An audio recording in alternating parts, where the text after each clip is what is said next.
Good afternoon to all, and thank you very much for inviting me. And also congratulations on hosting a very impressive conference. I don't think anyone here today needs convincing that Europe is going digital and that this transition across industries is essential for our resilience and success. We all know this story well, especially in this room. So I won't dwell on the transition itself. What matters is that this is no longer a transition in waiting. This is a transition well underway. And let me tell you, others are taking notice. Over the last year or so, a lot has changed in the global economic and political landscape. Europe's renewed focus on competitiveness and strategic autonomy created a positive momentum, leading to an unprecedented start of 2026, with Europe now outperforming Wall Street in equity markets. This obviously also reflects the quality of our European firms and highlights that indeed Europe can invent. But to keep the momentum, we need to deliver on the transformative agenda faster and better. The title of my intervention today asks if Europe can invest. So today I'd like to speak about our work to improve the financing ecosystem that will support our vision of a Europe fit for the future. Europe has the ideas, the talent, the private capital, and most importantly, the ambition to get us where we need to go. We just have to connect those dots. Simple, right? Well, unfortunately, no. Like all major reforms, this is a complicated exercise. The disconnect between these dots means that too often European ideas don't meet European financing, or they don't meet in Europe. I wonder how many of the global technology leaders present here today have built their success on European innovations and ideas, and I'd imagine quite a few. In the EU, we are good at starting companies, but we need to do more to scale them. And in the digital world, more than anywhere else, scale and network effects make all the difference. A startup in Europe can raise seed funding, but when it needs 50 million, 100 million, or 300 million euro to scale, the search often becomes global. And why?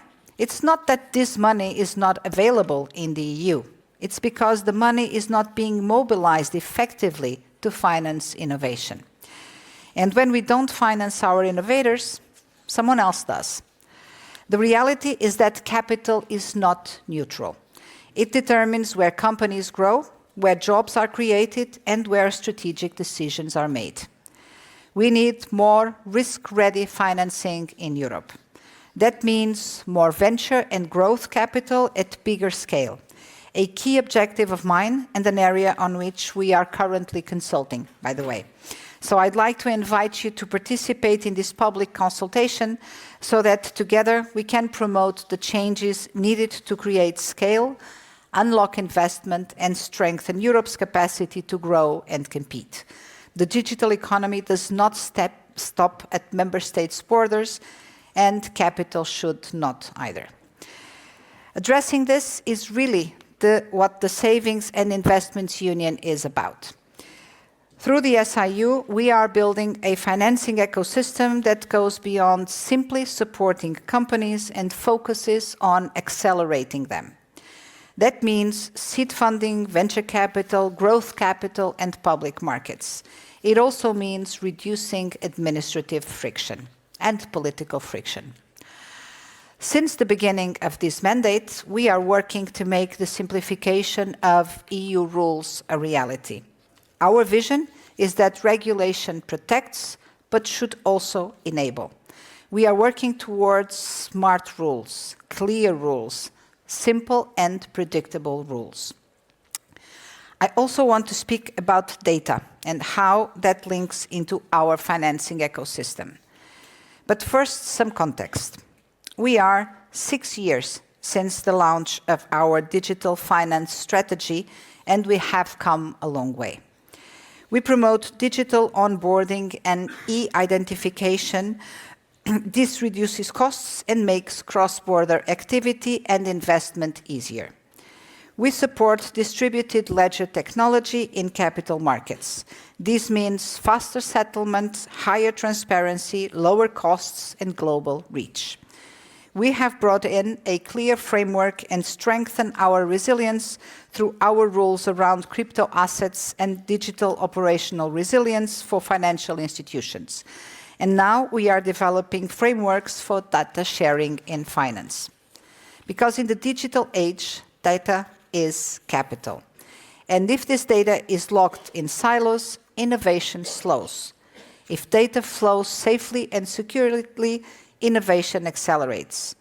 Open finance empowers consumers. It empowers innovators.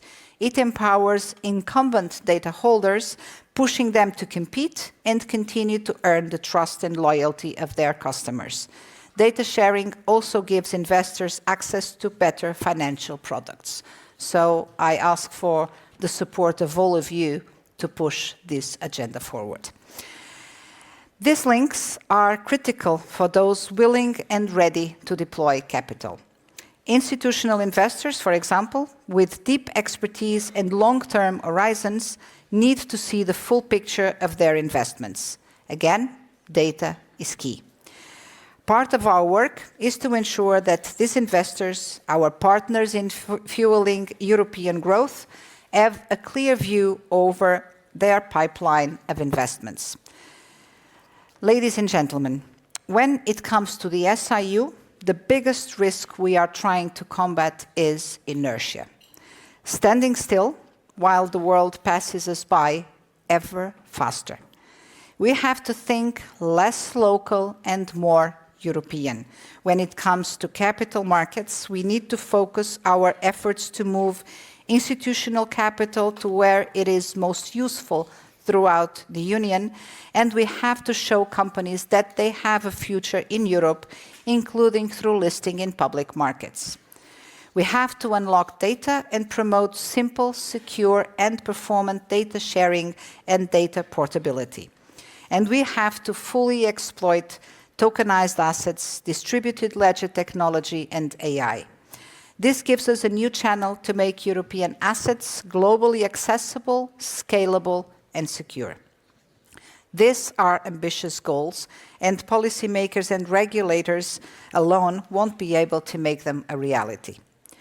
The era of national champions and intra-EU protectionism is over. The reality is simple. If your competitors, your only competitors, are your European neighbors, you are playing in the second league. It is time to act with continental scale to have a global reach, because that is what our true competitors are doing.